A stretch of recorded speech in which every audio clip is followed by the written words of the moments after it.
tên Christmasกันแข่งกันแข่งกันแข่งกันแข่งเละลิมิสานะฮาวลิมtên Christmas con non c'è dai lẽ là mình sẽ nằm nong nghe sự lung roa là cần lên lại ni khan hình tên Christmas cần mong đun chê sama min chen to mai la hình tên Christmas mong turin du sắc na sang ber ka let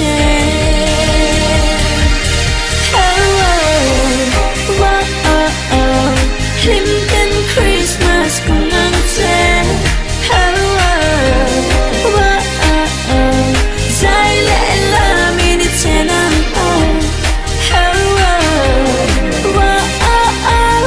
Him tên Christmas cùng nắng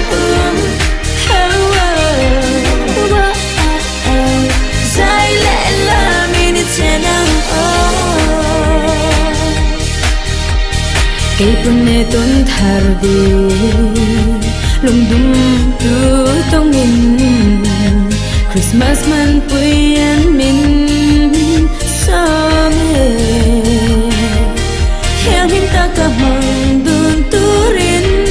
kan tiêm bé thu rin om na nen du sắc na min lan ve do lom ni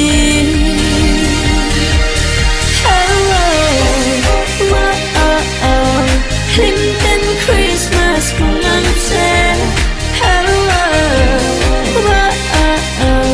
dài lẽ là mình đi che nắng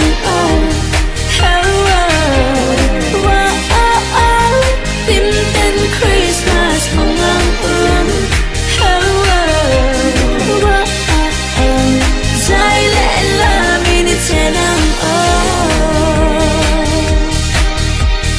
và nơi bên đi chăm phà đâm tên cần khinh lẽ lên min lom ru dân lên rồi Christmas sẽ bay